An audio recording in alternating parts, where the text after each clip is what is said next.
Assalamualaikum warahmatullahi wabarakatuh. Kami dari kelompok 7 akan menjelaskan sedikit tentang underwriting asuransi jiwa.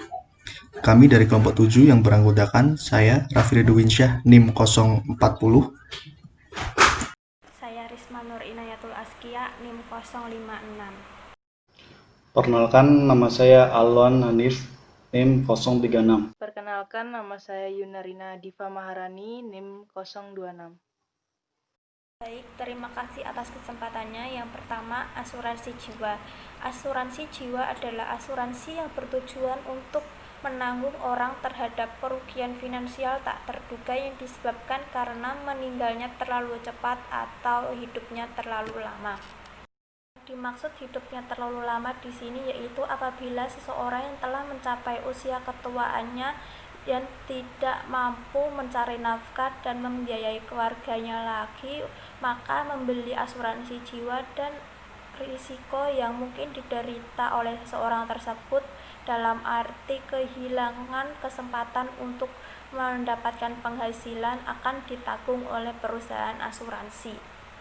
Asuransi jiwa ini dapat dibeli untuk kepentingan diri sendiri atas nama tertanggung atau untuk kepentingan orang ketiga sebagai tertanggung. Misalnya, seorang suami bisa membeli asuransi jiwa dengan istrinya sebagai tertanggung atau orang tua juga bisa membeli asuransi jiwa dengan anaknya sebagai tertanggung. Selanjutnya ada jenis-jenis asuransi jiwa. Yang pertama, asuransi jiwa berjangka. Asuransi jiwa berjangka adalah asuransi yang bertujuan untuk memberi proteksi kepada pihak tertanggung dalam jangka waktu tertentu. Biasanya asuransi jiwa ini memberikan kontrak dalam jangka waktu 5, 10, atau bahkan sampai 20 tahun dengan premi yang tetap dan terhitung murah. Keuntungan yang dapat diperoleh dari asuransi jiwa berjangka ini adalah pemegang polis dapat menentukan besarnya premi yang sesuai dengan kemampuan pemegang polis. Yang kedua, uang pertanggungan yang diperoleh dari pemegang polis dapat mencapai angka miliaran rupiah. Artinya, jika tertanggung meninggal dunia pada masa kontrak tersebut masih aktif, maka keluarga dari tertanggung akan mendapatkan uang pertanggungan yang cukup besar. Sedangkan untuk kerugiannya, pihak tertanggung bisa kehilangan uang premi yang sudah dibayarkan atau premi bisa hangus begitu kontrak selesai apabila pihak tertanggung tidak mengalami masalah kesehatan atau meninggal dunia hingga masa kontrak tersebut selesai. Jenis asuransi jiwa yang kedua adalah asuransi jiwa seumur hidup atau whole life insurance. Asuransi jiwa jenis seumur hidup atau whole life insurance ini memberikan perlindungan seumur hidup, meski biasanya perusahaan asuransi membatasi manfaat perlindungan hingga hanya 100 tahun saja. Keuntungan dari asuransi jiwa seumur hidup adalah, yang pertama, pemegang polis dimungkinkan untuk mendapatkan nilai tunai dari premi yang sudah dibayarkan.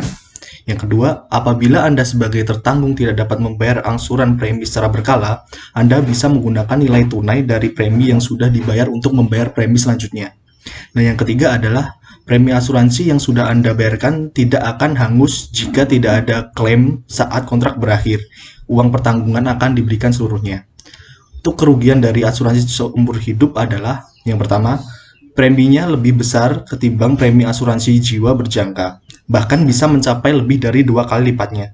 Alasan dari premi yang tinggi ini adalah karena angka harapan dari hidup masyarakat Indonesia hanya 65 tahun untuk laki-laki dan 70 tahun untuk perempuan, sehingga kemungkinan klaim asuransi sebelum masa proteksi berakhir lebih tinggi. Dan yang kedua, nilai tunai dari total premi yang sudah dibayarkan tidak terlalu besar karena bunga untuk asuransi ini biasanya hanya sebesar 4% per tahun, dan angka ini belum dipotong pajak. Lalu jenis asuransi jiwa yang ketiga adalah asuransi jiwa dwiguna atau endowment insurance.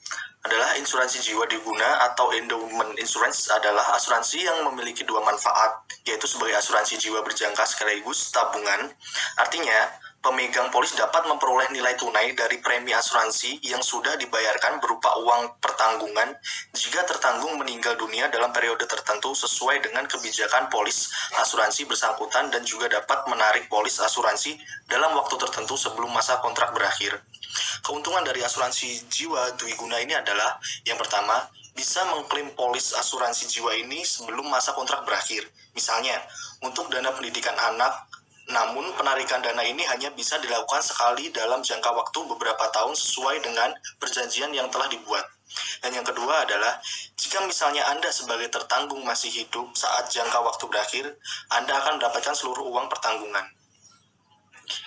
Lalu, kerugian dari asuransi jiwa dwiguna ini adalah, yang pertama, premi cukup besar, bisa mencapai jutaan rupiah per bulannya. Karena jenis asuransi jiwa ini memiliki dua manfaat, yang seperti menggabungkan manfaat asuransi jiwa berjangka dengan asuransi jiwa seumur hidup preminya. Jenis asuransi jiwa berikutnya adalah asuransi jiwa unit link. Merupakan asuransi jiwa jenis yang menggabungkan manfaat asuransi dengan investasi. Keuntungannya adalah polis tidak hanya mendapatkan jaminan perlindungan saja, melainkan juga imbal hasil investasi dengan bunga yang cukup tinggi setiap tahunnya. Kerugiannya adalah, yang pertama, timbal balik dari investasinya kurang signifikan jika dibandingkan dengan investasi murni seperti saham, pasar uang, atau reksadana. Yang kedua, uang pertanggungan yang akan diperoleh tergolong rendah, terutama jika investasinya gagal atau hanya menghasilkan keuntungan yang sangat kecil. Berikutnya ada manfaat asuransi jiwa. Yang pertama, sebagai perlindungan terhadap kehilangan penghasilan bagi keluarga. Tidak seorang pun yang tahu apa yang akan terjadi besok. Untuk mengantisipasi kemungkinan jika terkena musibah dan meninggalkan keluarga yang harus dinafkahi untuk selamanya, maka perlu membeli polis asuransi jiwa agar bisa mendapatkan uang pertanggungan untuk hidup setelah keluarga tersebut ditinggalkan. Yang kedua, sebagai perlindungan atas resiko meninggal dunia. Tidak seorang pun yang tahu apa yang akan terjadi besok. Untuk mengantisipasi kemungkinan jika terkena musibah dan meninggalkan keluarga yang harus dinafkahi untuk selamanya, maka perlu membeli polis asuransi jiwa agar bisa mendapatkan uang pertanggungan untuk hidup setelah keluarga tersebut ditinggalkan. Dan yang terakhir, salah satu cara menabung atau persiapan pensiun. Menabung di asuransi jiwa merupakan pilihan alternatif terbaik untuk kebutuhan jangka panjang Anda. Karena sifat pembayaran premi yang teratur, wajib, dan tidak mudah diambil sewaktu-waktu. Underwriting asuransi jiwa. Underwriting adalah proses penilaian dan penggolongan tingkat risiko yang dimiliki oleh seorang calon tertanggung atau sekelompok orang dalam pertanggungan sehubungan dengan produk asuransi tertentu. Jenis risiko yang mempengaruhi proses underwriting. Yang pertama, increasing risk atau risiko menarik. Ada beberapa penyakit tertentu, misalnya besarnya risiko akan bertambah berat sesuai dengan kenaikan umur calon tertanggung. Yang kedua, risiko yang tinggi dialami pada tahun-tahun pertama polis. Makin lama polis berjalan, risiko semakin menurun. Yang ketiga, constant extra risk atau risiko ekstra yang menetap. Pada jenis ini, risiko tambahan berada pada tingkat yang tetap selama masa pertanggungan. Seleksi risiko memerlukan serangkaian tahapan. Para agen memulai proses underwriting pada waktu mereka mengisi permohonan asuransi bersama dengan calon tertanggung. Setelah dikirim ke kantor pusat, permohonan diperiksa kembali sebelum ditaksir oleh seorang underwriter kantor pusat. Bahkan, beberapa permohonan dapat saja tidak diperiksa oleh seorang underwriter karena dilakukan jet screening atau computer screening. Selanjutnya ada proses underwriting asuransi jiwa. Yang pertama, field underwriting. Field underwriting ini bisa terjadi apabila seorang agen mengumpulkan informasi mengenai calon tertanggung dan mencatat informasi tersebut dalam permohonan asuransi. Permohonan tersebut kemudian menjadi suatu faktor penting dalam keputusan seleksi risiko. Setiap permohonan diterima baik di kantor pusat maupun kantor operasional biasanya ditandai dengan suatu nomor identifikasi. Nomor ini digunakan untuk keperluan pengontrolan dan kemudian dijadikan sebagai nomor polis jika polis sudah diterbitkan. Permohonan dan materi-materi pendukung diperiksa untuk memastikan kelengkapan file. Proses underwriting asuransi jiwa selanjutnya ada debt screening. Debt screening yaitu penyelesaian suatu kasus segera mungkin. Jika permohonan asuransi menemukan kriteria yang lengkap, maka staf debt screening dapat menyetujui permohonan tersebut dan meminta agar polis segera diterbitkan.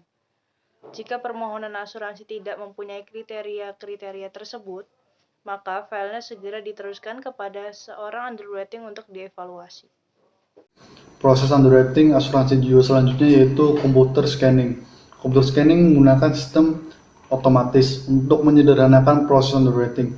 Perusahaan asuransi membuat program komputer dengan kriteria yang diperlukan untuk membuat formulir-formulir permohonan.